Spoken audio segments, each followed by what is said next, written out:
여러분, 토기장이가 여러 가지 모양으로 토기를 빚어나갈 때에 가장 중요한 것이 뭐라고 했습니까? 예, 바로 진흙 반죽이 잘 되어 있어야 된다고 말씀드렸잖아요. 진흙 반죽. 자, 진흙 반죽이 잘 되어 있으려면 뭐가 필요하다고요?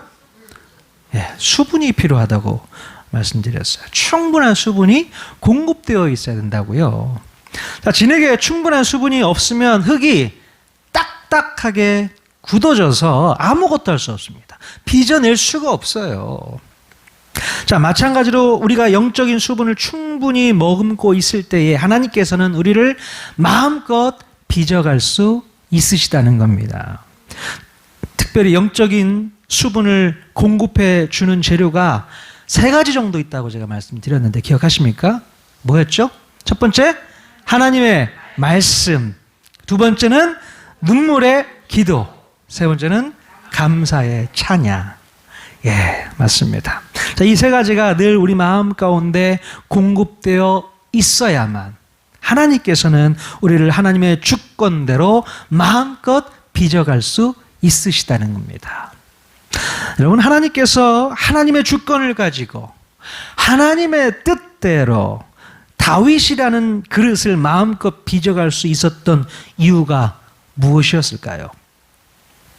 바로 다윗이 어려서부터 하나님의 말씀을 통해 하나님의 마음을 잘 배울 수 있었고, 또 눈물의 기도를 통해서 모든 문제를 해결해 나갈 수 있었고, 또 감사의 찬양으로 자신의 영혼을 촉촉하게 적셔 놓았기 때문에 그것이 가능했다는 겁니다. 아멘. 다윗의 마음은 언제든지 촉촉하게 적셔져 있었어요. 그러니까 딱딱하게 굳어 있을 새가 없었다고요. 늘 새 가죽 부대와 같이 새 포도주를 담을 수 있는 유연함과 신축성도 있었다는 것이죠. 자, 그래서 자신의 꿈이 거절당했다고 하더라도 그것 때문에 속상해하거나 마음 상하지 않았다는 것입니다. 오히려 하나님의 꿈만 통하는 겸손한 인생이 되려고 애썼던 것을 볼 수 있게 됩니다. 자, 오늘 우리도 다윗과 같이 하나님께서 기뻐하시는 꿈을 꿀 수 있는 그릇들이 다 되어야 될 줄로 믿습니다.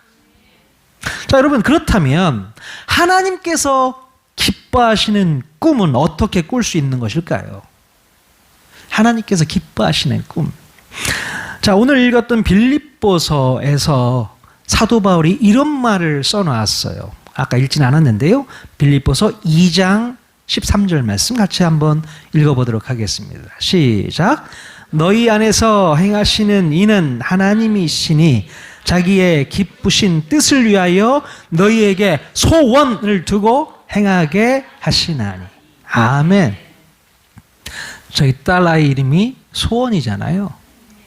소원이라는 이름을 만들 수 있었던 근거가 바로 이 성경 구절입니다.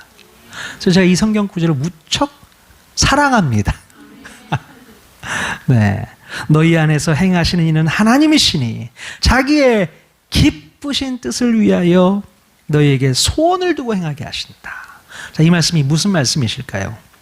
자, 하나님께서는 당신이 기뻐하시는 뜻을 우리 마음 가운데 소원이라는 형태로 넣어주신다는 겁니다. 그래서 우리로 하여금 하나님께서 주신 그 소원함을 품고 그 꿈을 키워나가게 하신다는 거예요.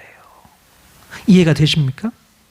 자, 원래 죄성으로 길들여져 있던 우리 인간들은 하나님께서 기뻐하시는 거룩한 꿈을 절대로 품을 수 없는 그런 수준입니다.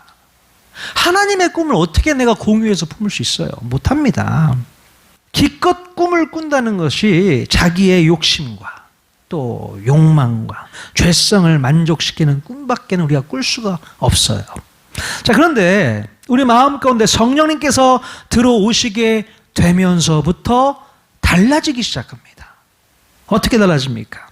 내 안에 계신 성령님께서는 당신의 하나님의 기쁘신 뜻을 이루기 위해서 우리에게 거룩한 소원함을 넣어주시게 된다는 것이죠. 예전에는 갖고 있지 않았던 그런 소원이 내 마음 가운데 생겨나게 되는 거예요. 와, 이거 봐라. 이런 마음이 왜 생기지? 왜 생기긴요? 성령님이 하나님의 기쁘신 뜻을 위해서 그 소원을 넣어주신 거라고요. 예. 자, 그런데요, 우리가 영적인 수분으로 충분히 적셔져 있지 않을 때에 어떤 현상이 일어나게 되면요, 내 마음 가운데에서 나의 죄성이 만들어낸 바로 내 꿈과 내 비전만을 이루기 위해서 평생을 비참하게 살아갈 수밖에 없다는 거예요. 딱딱하게 굳어져 버리면, 충분히 적셔져 있지 않으면 내 꿈, 내 비전, 내 욕망을 위해서 평생을 산다는 겁니다. 아니면 자기 자신이 만들어낸 꿈을요, 하나님께서 나에게 준 것이 아닌가라고 착각을 하는 거예요. 내가 만들어 놓고 이건 하나님이 주신 거야, 거룩한 꿈이야, 그러면서 하나님이 주신 거라고 착각을 하거나 감쪽같이 포장을 해버립니다. 지가 만든 거면서, 지가 하고 싶어서 만든 거면서. 그래서 죽을 때까지 그것을 내려놓지도 못하고 평생을 불행하게 살다가 생을 마감하게 되는 것을 볼 수 있게 됩니다. 우리 지난주에 동영상 기억하시죠? 키위새. 충격적이었죠. 키위새 일생이 바로 그랬다는 겁니다. 자기가 이루기를 원하는 것을 위해서 평생을 수고하고 애쓰고 벽에다가 못질을 하면서 인생을 다 바쳤잖아요. 뭘 위해서요? 하나님을 위해서 그런 겁니까? 하나님의 영광을 위해서 그런 거예요? 아니에요. 자기 자신을 위해서, 자기 자신이 누리고 싶은 그 소원함을 위해서 그냥 그렇게 인생을 소비하고 낭비하고 살았던 겁니다. 결국에는 그 인생은 죽음의 나락으로 떨어질 수밖에 없는 그런 현실을 우리가 보게 되었던 것입니다. 자, 여러분들은 자신이 만든 욕심과 욕망을 하나님이 주신 거룩한 소원과 어떻게 구별할 수 있으십니까? 어떻게 구별할 수 있으세요? 자, 이것을 우리가 구별해내야만 버릴 것은 버리고요, 붙잡아야 할 것은 끝까지 붙잡을 수 있게 된다는 것입니다. 여러분들은 내가 만든 욕심과 욕망을 하나님이 주신 거룩한 비전과 어떻게 구별할 수 있냐는 거예요. 잘 한번 생각해 보십시오. 헷갈리실걸요? 구별이 잘 안 되는 부분들이 있습니다. 자, 내 마음속에서 꿈틀거리겠는 그 꿈이 내 꿈인지 하나님이 주신 꿈인지 어떻게 구별할 수 있으세요? 자, 물론 마음 가운데 성령님이 계시지 않는 사람은 당연히 쉽게 구별해낼 수 있습니다. 성령이 없으니 그건 성령님이 주신 꿈이 아니란 말이죠. 그러나 예수 그리스도를 마음 가운데 주인으로 모시고 있는 사람들은 내 마음에 있는 소원함이 하나님께서 만들어 주신 거룩한 꿈인지 아니면 내가 하고 싶고 이루고 싶은 세속적인 야망인지를 구별하기가 쉽지가 않다는 겁니다. 자, 어떻게 구별하시겠어요? 잘 모르시겠죠? 제가 그 방법을 알려드리도록 하겠습니다. 자, 만약에요, 내 마음 가운데 가지고 있는 그 어떤 소원함이나 그 꿈을 하나님께서 무작정 내려놓으라고 말씀하셨을 때에 나의 반응을 살펴보면 알 수가 있습니다. 무슨 말씀인지 아시겠어요? 내가 지금 바라고 있고 소원하고 있고 하기를 원하고 있는 그 꿈이 있다면, 만약에 하나님께서 그 꿈을 무작정 내려놔, 스탑해, 여기까지야 라고 말씀하셨을 때에 내 반응이 어떠냐, 나를 한번 살펴보시라는 얘기입니다. 그러면 구별이 가능해지는 거예요. 자, 만약에 하나님의 이 어이없는 요구에 대해서 나의 반응이요, 아무런 집착이나 연연함 없이 섭섭한 마음도 없이 손쉽게 내려놓을 수 있다면 그것은 처음부터 하나님께서 주신 꿈일 확률이 높습니다. 하나님이 주신 꿈이에요. 자, 그러나 반면에 하나님께서 그 꿈을 무조건 내려놓으라고 말씀하셨을 때에 내 마음속에서 뭔가 불편한 마음이 생긴다거나 섭섭한 마음이 들거나 끝까지 포기할 수 없다는 마음이 든다면 그것은 100% 내가 만들어낸 세속적인 야망일 확률이 높다는 겁니다. 예. 내가 만들어낸 꿈은요, 내려놓지를 못하는 거예요. 쉽게 내려놓지 못해요. 미련이 남습니다. 집착하게 돼요. 자, 그러므로 우리가 어떤 큰 계획을 세우고 어떤 대단한 일을 시작할 때에 그것이 하나님께서 주신 꿈인지 아니면 내가 하고 싶어서 만든 꿈인지를 먼저 우선적으로 구별할 수 있어야 되는 겁니다. 그래서 버릴 것은 버리고 붙잡을 것은 붙잡아야 한다는 것입니다. 여러분, 제가 벌써 2년 반 전에 교회를 개척하게 됐잖아요.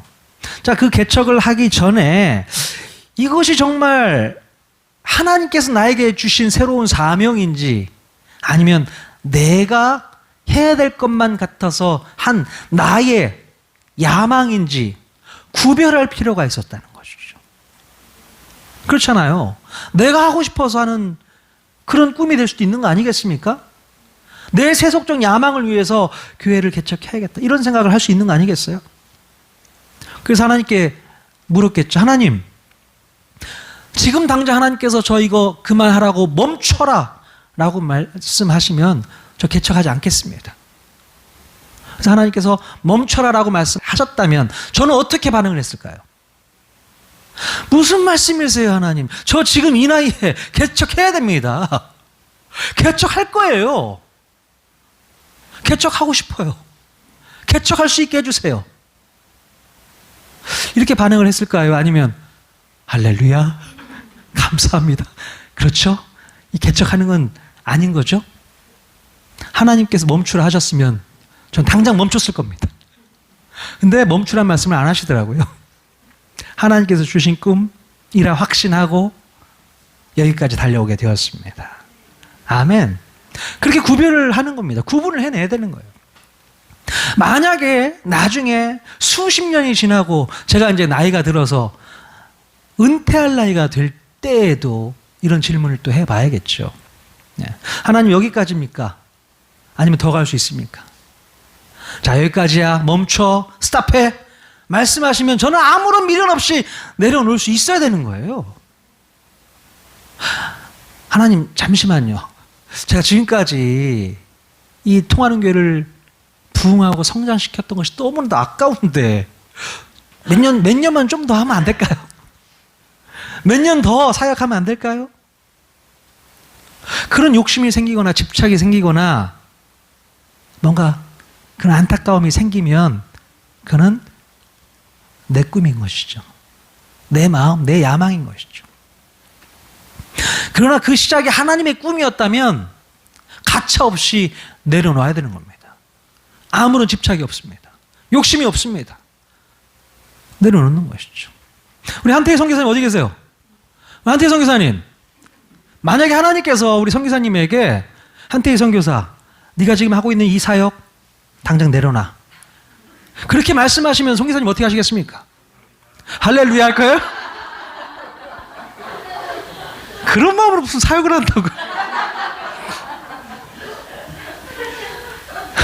감사합니다. 우리 김종훈 집사님은 어떻게 하실 겁니까? 주님, 지금 그만 들어가면 어떡합니까? 갈 데도 없어요. 스튜디오도 다 문 닫고 지금 어떻게 하란 말입니까? 그냥 할게요. 하게 해주세요. 이렇게 얘기할 거예요? 무조건 아멘. 감사합니다. 저 정신이 필요한 거예요. 중요한 겁니다. 늘 우리는 물어보셔야 됩니다. 어떤 사역적인 사명이 아니더라도 우리 삶 가운데 선택의 기로에 놓여 있을 때에 이것이 하나님이 나에게 주신 마음인지 아닌지를 구별하는 방법이 저는 이런 방법이라고 생각해요. 당장 내려놓으라고 했을 때 아무런 부담감 없이, 아무런 생각 없이 그냥 내려놓을 수 있는 것. 다윗이 그랬잖아요. 다윗이, 저 하나님 이거 하고 싶어요. 아니야, 하지마. 너 아니야. 네 아들이야. 예, 알겠습니다 하고 내려놓을 수 있는 거죠. 저도 하고 싶단 말이에요. 제 꿈을 이루어주세요. 하나님께 붙잡고 매달리고 집착하는 거, 이거는 자기의 야망이죠. 자기의 욕심이죠. 당연히 하나님께서 그런 야망 들어주실 리가 없습니다. 자, 이렇게 하나님께서 우리 마음 가운데 넣어주신 거룩한 꿈과 비전을 이제부터 우리가 어떻게 이루어 나갈 수 있을지를 한번 생각해 봐야 됩니다. 그럼 그냥 무작정 열심과 노력만을 가지고 덤벼들면 그 꿈과 비전을 이룰 수 있을까? 아니면 세상 사람들의 경험을 토대로 만들어낸 1만 시간의 법칙을 믿고 수많은 시간과 노력을 기울이게 되면 그 꿈을 이룰 수 있을까? 그럼 하루에 3시간씩 10년을 그 일을 위해서 최선을 다하면요, 여러분 그 일에 달인이 될 수 있다는 얘기 들어보셨습니까? 이게 바로 1만 시간의 법칙입니다. 그럼 책도 나와 있어요. 하루에 3시간씩 매일같이 10년을 그 일만 계속 붙잡고 파고들면 10년 뒤에는 달인이 됩니다. 최고 전문가가 될 수 있어요. 그렇게 못하니까 달인이 안 되는 거예요, 우리가. 하나님의 꿈을 이루기 위해서 우리가 그렇게 열심을 가지고 노력하면 그 꿈을 이룰 수 있게 되는 걸까요? 여러분, 하나님께서 우리 마음 안에 넣어주신 꿈과 비전은 내 힘과 내 노력과 내 경험과 내 수고를 통해서 이루어지지만은 않는다는 것을 알아야 되는 거예요. 물론 그런 희생과 헌신이 필요하기도 하지만 내 힘과 내 노력으로 이루기보다는 오히려 그것을 나에게 주신 그 하나님께 맡기는 것이 더 필요하다는 겁니다. 내가 하려고 몸부림치다가는 쉽게 지칠 뿐만 아니라 그 속에 없었던 집착이 뒤늦게 또 생기게 되는 것이거든요. 자, 하나님께서 주신 꿈과 비전을 이루기 위해서 내 자신이 최선을 다하다 보면 나중에 가서는 당연히 내 땀과 내 노력으로 이뤄낸 것이라고 생각할 수밖에 없다는 것입니다. 그러면 그 일에 대해서만큼은 애정이 생기게 되고요, 집착이 생기게 되고 욕심이 날 수밖에 없는 것이죠. 그래서 결국 하나님의 꿈과 비전은 어느새 사라져버리고 이것이 내 자신의 꿈과 비전으로 뒤바뀌어 버리는 겁니다. 그게 문제가 될 수 있는 것이죠. 결국 그것이 나의 자랑이 되는 것이고 나의 명예가 되는 것이고 나의 전부가 되어버리게 된다는 것입니다. 자, 그러므로 우리는 하나님의 꿈과 비전을 어떻게 다루어야 할지를 우리가 고민해 봐야 하는 것입니다. 자, 그런데 오늘 읽은 본문 말씀에서는요, 사도 바울이 빌립보서 말씀을 통해서 우리에게 주어진 꿈과 비전을 아주 자연스럽게 다루는 놀라운 비결을 가르쳐주고 있습니다. 자, 빌립보서 4장 13절 말씀 같이 읽겠습니다. 시작. 내게 능력 주시는 자 안에서 내가 모든 것을 할 수 있느니라. 아멘. 자, 우리가 꿈과 비전을 향해 나아갈 때에 힘들고 또 어렵고 괴로운 일들이 찾아올 수가 있습니다. 그러나 그럼에도 불구하고 내가 모든 것을 할 수 있다고 사도 바울이 자신하고 있어요. 자, 그런데 내가 모든 것을 할 수 있기 위해서는 어떤 단서와 조건이 따라오게 되는 겁니까? 바로 우리가 어디에 있으면 된다는 거예요? 내게 능력 주시는 자 안에 있으면 된다는 거예요. 그분 안에 있으면 된다는 겁니다. 사도 바울은 우리에게 놀라운 사실을 가르쳐주고 있는 것입니다. 바로 우리에게 능력을 주시는 분이 있다고 말씀하시는데 그분은 누구예요? 당연히 내 안에 계신 성령님이시겠죠. 자, 그런데 바울이 지금 말하는 것은 성령님이 내 안에 계시면 된다는 표현보다는 반대로 내가 그분 안에 있으면 된다고 이렇게 표현하고 있어요. 성령님께서 내 안에 거하신다는 생각도 무척 중요한 개념이지만, 자, 이것보다 더 적극적으로 표현을 한다고 했을 때에 오히려 내가 그분 안에 들어가 있으면 모든 것을 다 할 수 있다고 자신 있게 말하고 있는 것입니다. 여러분, 성령님이 내 안에 있는 것과 내가 성령 안에 있는 것, 뭐가 다를까요? 잘 한번 생각해 보세요. 물론 신학적으로나 교리적으로 크게 다를 것이 없고 문제될 것이 없습니다. 하지만 우리에게 이 다가오는 느낌이 완전히 달라지는 것을 볼 수 있어요. 성령님이 내 안에 계신 것. 성령님이 여러분 안에 다 계시잖아요. 자, 그 생각과 내가 성령님 안에 있는 것, 여러분들은 어떤 표현이 더 마음에 드십니까? 다 좋은 표현인데 뭘 고르라는 거야 도대체? 자, 여러분, 이 두 가지 표현이요 다 똑같은 것 같지만 느낌이 좀 달라요. 성령님이 내 안에 계시다고 생각을 하면 여전히 내가 뭔가를 해야 한다는 느낌이 좀 있습니다. 내가 여전히 주도권을 쥐고 있는 듯한 느낌이 들 수가 있어요. 자, 그러나 반면에 내가 성령님 안에 있으면 내가 뭔가를 하지 않아도 된다는 생각이 있게 됩니다. 자, 주도권이 나에게 있는 것이 아니라 이제 주도권이 성령님께 넘어가 버리는 느낌이 들어버려요. 자, 그래서 사도 바울은 모든 주도권을 다 넘겨버리고 오히려 성령님 안에서 모든 것을 다 할 수 있게 되었다고 선포하고 있는 것이 아닌가 싶어요. 다 넘겼다는 거예요. 내가 주도하지 않겠다는 겁니다. 성령님이 다 알아서 할 테니 이제 성령님께서 모든 것을 이루실 수 있다라고 믿는 것이죠. 여러분, 사도 바울의 말대로 우리가 성령님 안에 있다고 생각하게 되면 우리는 안정감을 더 느끼게 될 것 같습니다. 정말 모든 것을 할 수 있게 될 거라고 믿음이 생기게 돼요. 그래서 사도 바울은 성령 안에서라는 말을 자주 사용하는 것을 우리가 볼 수 있어요. 성경 한번 찾아보십시오. 성령 안에서. 자, 로마서 9장 1절 한번 볼까요? 같이 한번 읽어보겠습니다. 시작. 마음에 그치지 않는 고통이 있는 것을 내 양심이 성령 안에서 나와 더불어 증언하노니. 아멘. 자, 고린도전서 6장 11절도 읽어주세요. 시작. 우리 하나님의 성령 안에서 씻음과 거룩함과 의롭다 하심을 받았느니라. 아멘. 마지막으로 에베소 2장 18절 같이 읽겠습니다. 시작.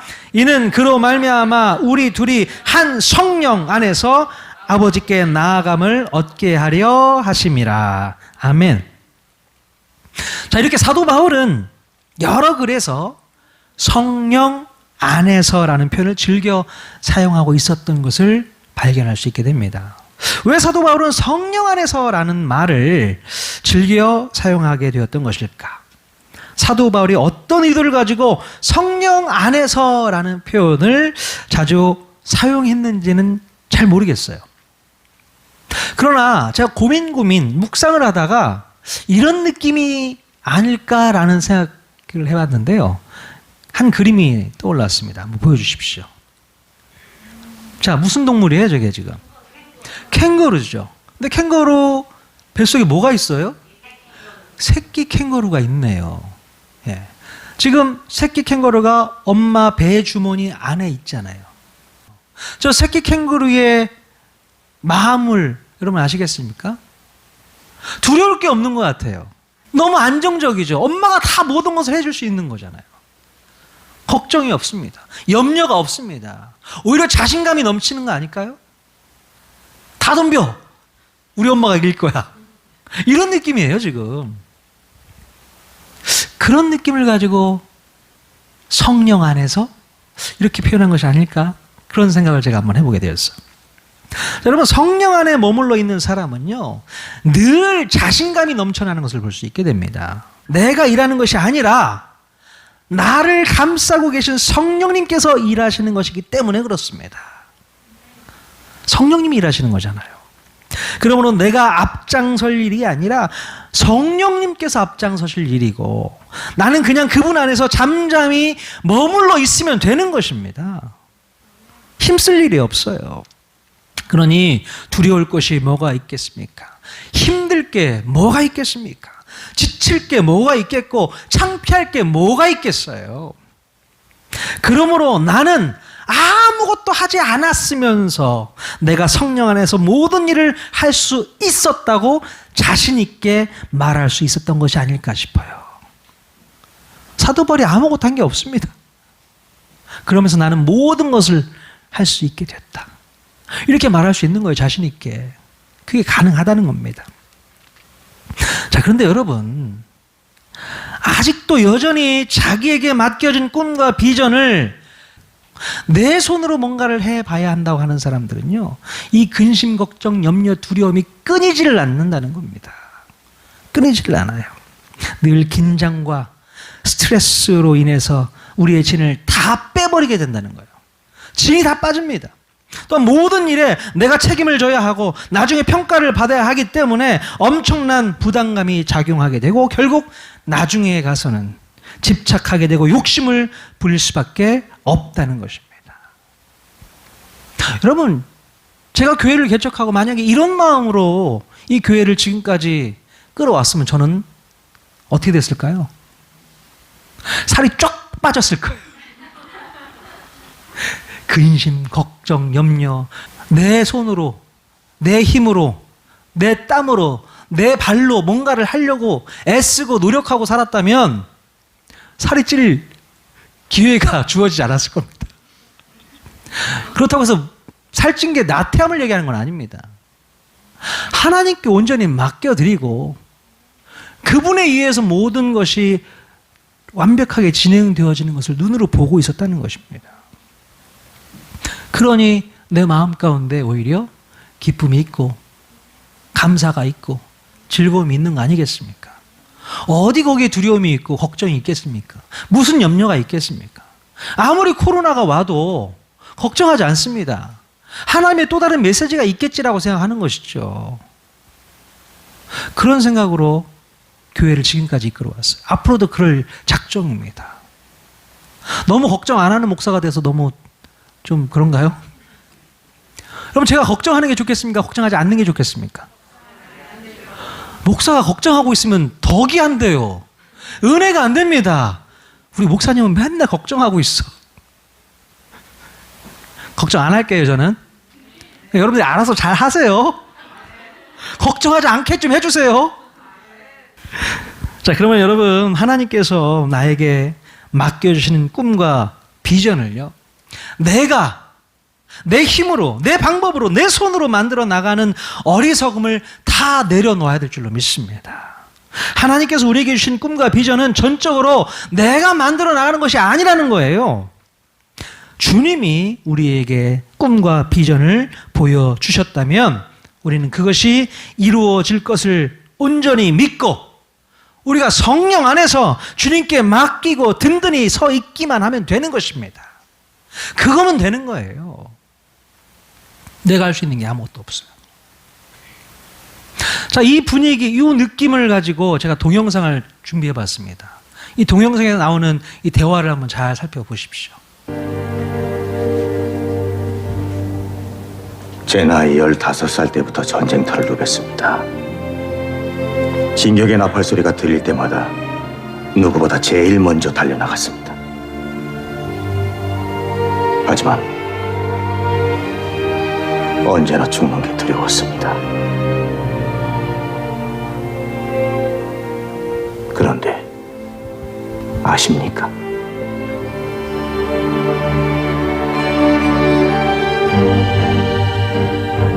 야의 뒤를 따르면서 처음으로 죽어도 좋다는 생각을 하게 됐습니다. 저 밖에 있는 병사들 다 같은 생각일 겁니다. 이분을 위해서라면 죽어도 좋다. 그러니 계속 우리 옆에 있어 주시면 됩니다. 네. 마지막 대사가 참 인상적이죠. 그러니 계속 우리 곁에 있어 주시면 됩니다. 예. 이 병사가 뭘 얘기를 하고 있어요? 예전에 왕이 있기 전에는 내가 전쟁터에 앞장서 나갔는데 늘 두려움에 떨었다는 것이죠. 언제 죽게 될지 모르기 때문에. 내 힘으로 뭔가를 하려고 했었던 그런 때는 너무나도 고통스럽고 아픔이 있었는데 저 왕을 만나고 난 뒤부터는 죽어도 좋겠다라는 생각을 했다잖아요. 당신이 나와 함께 있으니 내가 두려움이 없습니다. 염려가 없습니다. 걱정이 없습니다. 그 고백이 기억이 나는 거죠. 바로 우리 성령님의 모습이지 않을까 싶은 생각이 듭니다. 여러분, 마찬가지로 우리에게는요, 반드시 이렇게 성령님이 계셔야 되는 겁니다. 성령님이 있는 게 얼마나 다행인지 몰라요. 성령님이 없다면 우리는 아무것도 할 수 없습니다. 우리가 성령 안에 머물러 있을 때에 성령님의 능력은 그때부터 작동되기 때문에 그렇습니다. 내가 성령 안에 있는 것만으로도 힘이 생기고 용기가 생기고 두려움이 물러가게 될 줄로 믿습니다. 성령님께서 나에게 어떤 놀라운 초능력을 주시기 때문에 생기는 힘이 아니에요. 이 능력은 오로지 내가 성령님을 믿고 신뢰하기 때문에 나오는 능력인 줄로 믿습니다. 자, 오늘 우리가 읽었던 본문 말씀을 통해서 만난 이 사도 바울도 성령님이 안 계셨다면 아무것도 할 수 없는 존재였을 거예요. 사도 바울은 다행히도 자기에게 능력을 주시는 성령님 안에 있었기 때문에 모든 것을 자신 있게 잘할 수 있었다고 고백하고 있는 것을 볼 수 있습니다.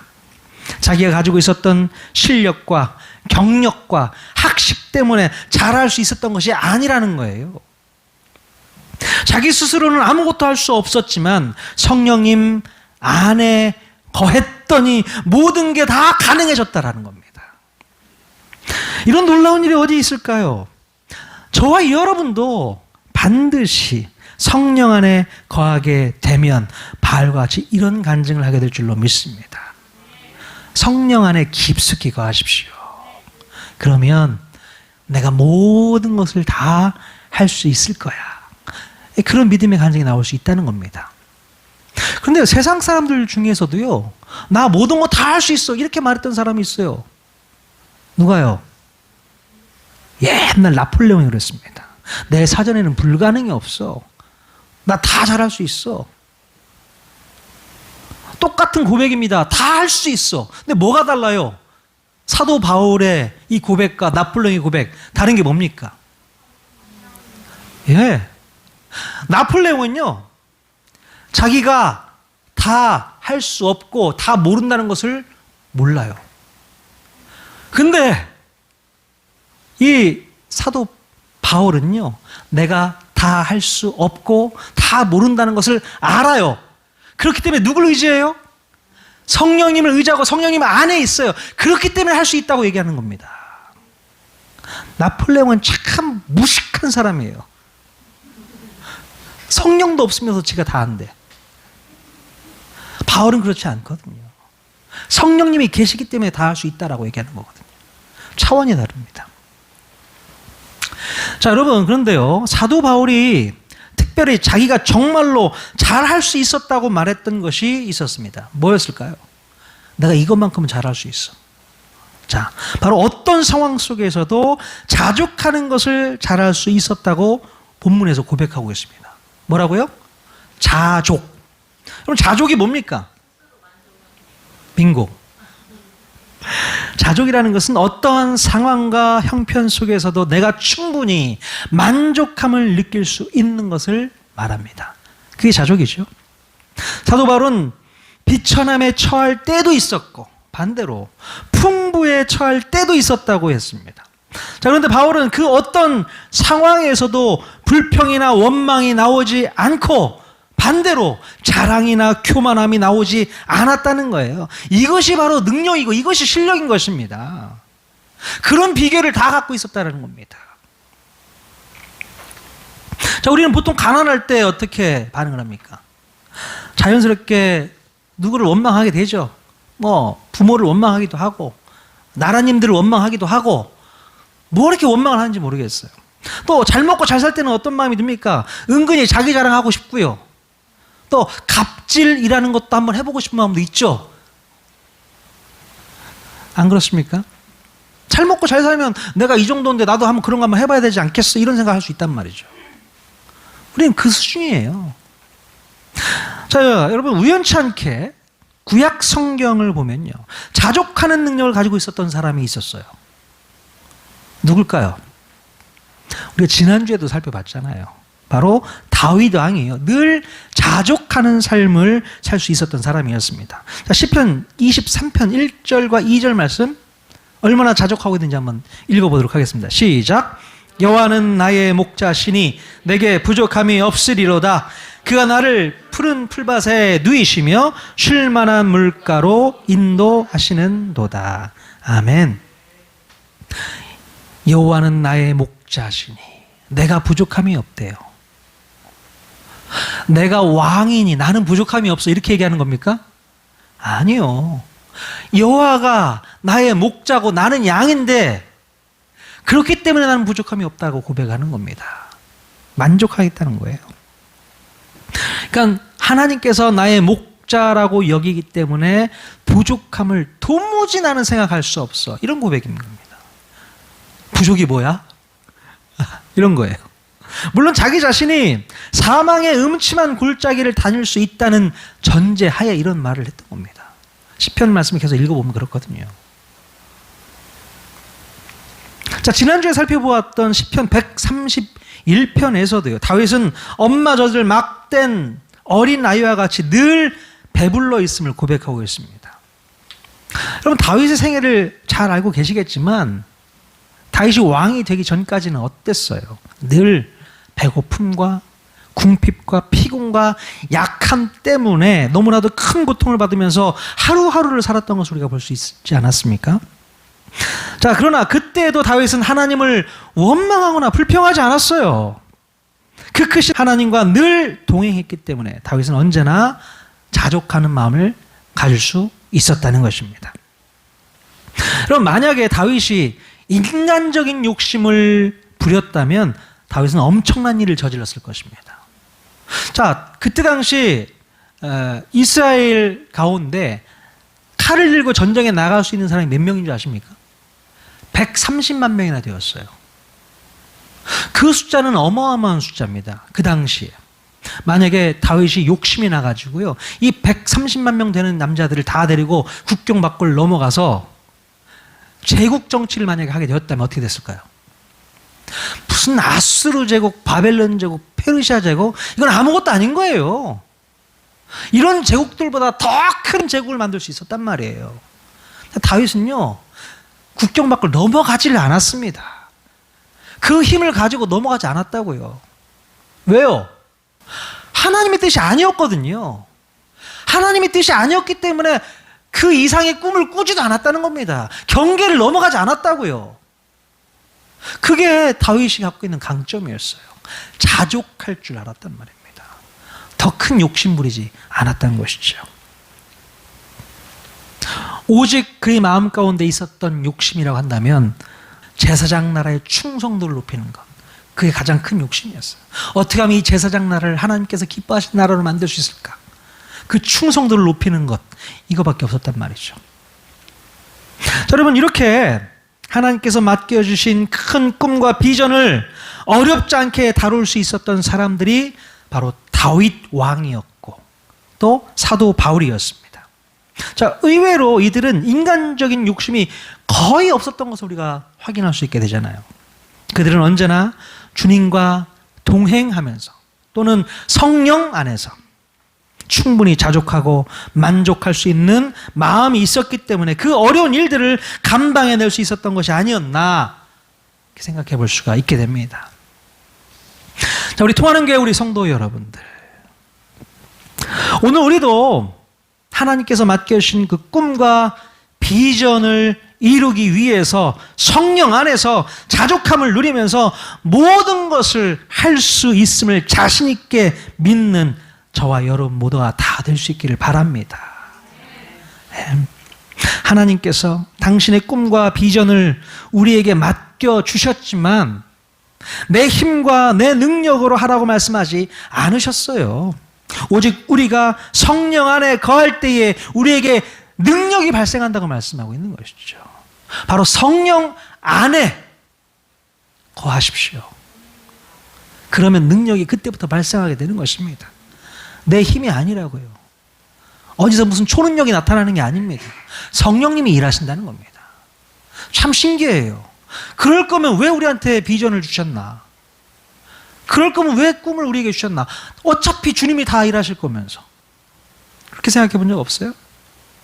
하나님은 혼자서도 다 하실 수 있으십니다. 혼자 비전을 꿈꾸고 혼자 그 일들을 왜 못 하시겠어요? 하지만 우리를 끌어들이는 겁니다. 야, 같이 하자. 같이 하자. 그래서 우리에게 하나님의 꿈과 비전을 공유시키는 겁니다. 너도 이런 꿈 같이 갖자. 나랑 같이 갖자. 같이 하는 겁니다. 교제를 나누면서, 꿈을 나누면서, 교감하면서 결국 같은 꿈을 이루어내는 거거든요. 우리는 아무것도 하는 게 없어요.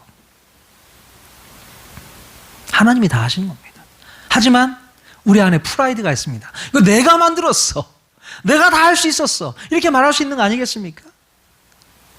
단 우리가 그분 안에 있었을 때 할 수 있었던 거야. 이렇게 말할 수 있게 되는 것입니다.